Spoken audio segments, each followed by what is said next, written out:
श्रीमद् भगवद गीता के दूसरे अध्याय का महत्व सुनिए। बोलो श्री कृष्ण भगवान की जय। श्री भगवान कहते हैं, लक्ष्मी प्रथम अध्याय के महत्व का उत्तम उपहान मैंने तुम्हें सुना दिया है। अब अन्य अध्याय के महत्व श्रवण करो। दक्षिण दिशा में वेदवाद ब्राह्मण के पुर सुंदरपुरी नामक नगर में श्रीमान देव सुशर्मा नामक एक वैधन ब्राह्मण रहता था। वह अतीतों के पूजा का सरसशील वेद शास्त्र के विषय यज्ञों का अनुष्ठान करने वाला तथा तपस्वियों के सदा ही प्रिय था। उन्होंने उत्तम दिव्य के द्वारा अग्नि में हवन करके दीर्घ काल तक देवताओं को तप किया, किंतु उन धर्मात्मा ब्राह्मणों को कभी सदा रहने वाले शांति न मिली। वे परम कल्याणकारी तत्वों का ज्ञान प्राप्त करने की इच्छा से प्रतिदिन विस्तृत सामग्रियों के द्वारा सत्य संकल्प वाले तपस्वियों को सेवा करने लगा। इस प्रकार शुभ आचरण करते हुए उन्हें बहुत समय बीत गया। तत्पश्चात एक दिन पृथ्वी पर उनके समक्ष एक त्यागी महात्मा प्रकट हुआ। वो पूरी अनुभव आक्रमण क्षण नासिका के अग्र भाग पर दूसरे दुष्ट रहने वाले तथा शांति चिंत थे। निरंतर परमात्मा के चिंतन में संलग्न हो वे सदा आनंद से भरे रहते थे।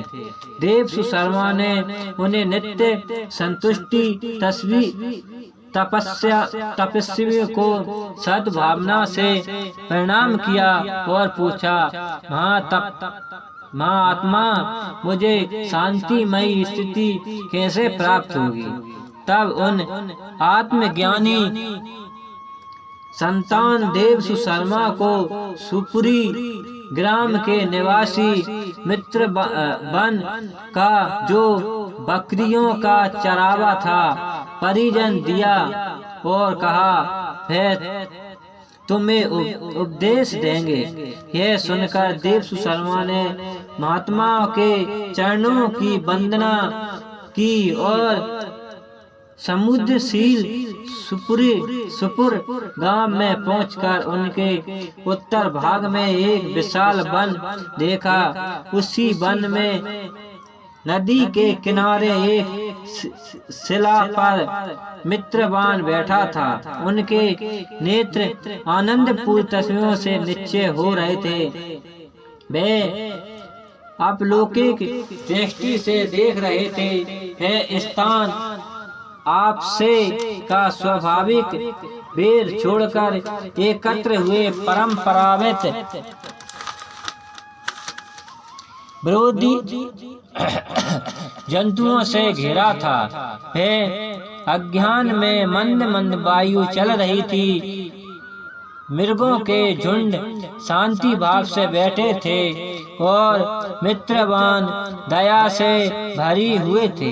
आनंदमयी मनमोहिनी दृष्टि से पृथ्वी पर मानो अमृत छिड़ रहा था। इस रूप से उसे देखकर देव सुशर्मा का मन प्रसन्न हो गया।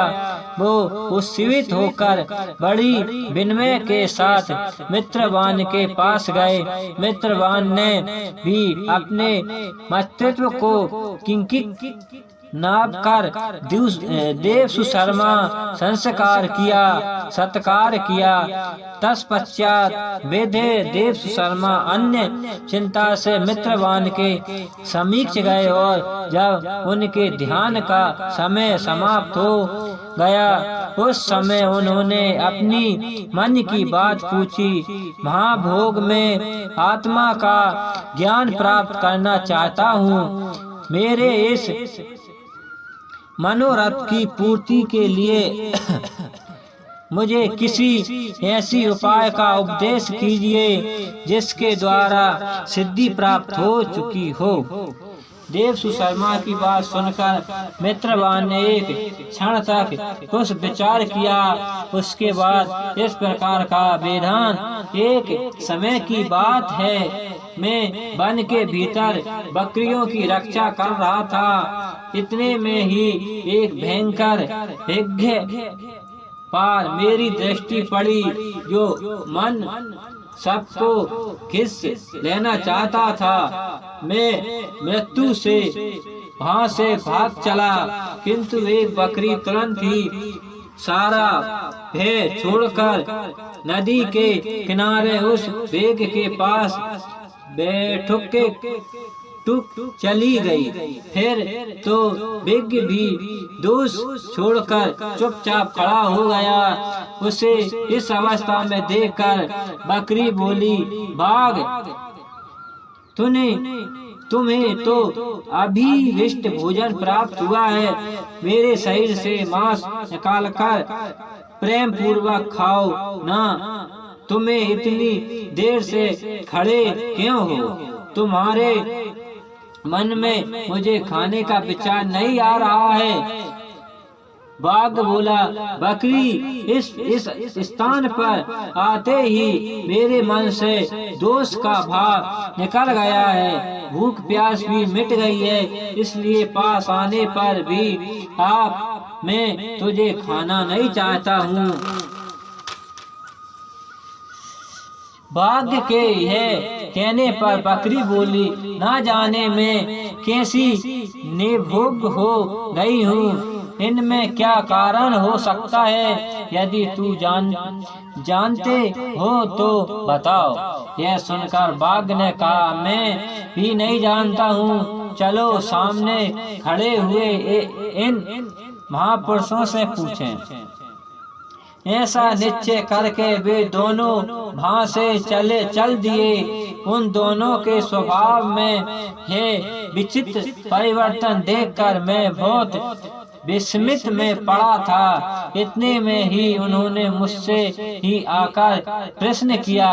वह वृक्ष की शाखा पर एक वानर राज्य था। उन दोनों के साथ मैंने भी वानर राज से पूछा। मेरे पूछने पर वानर राज आनंद पूर्वक कहा, अजय पाल, सुनो, इस विषय में मैं तुम्हें प्रश्न वृत्तांत सुनाता हूँ। ये सामने वन के भीतर जो बहुत बड़ा मंदिर है, उसकी ओर देखो। इसमें ब्रह्मा जी का स्थापित किया हुआ एक शिवलिंग है। पूर्व काल में यह सुकर्म नाम का एक बुद्धिमान महात्मा रहता था, जो तपस्या में शिलिंग होकर इस मंदिर में उपासना करता था। वो वन में से फूलों का संग्रह कर लेता और नदी के जल से पुण्य जन भगवान शंकर को स्नान कराकर उन्हें उनकी पूजा किया करता था।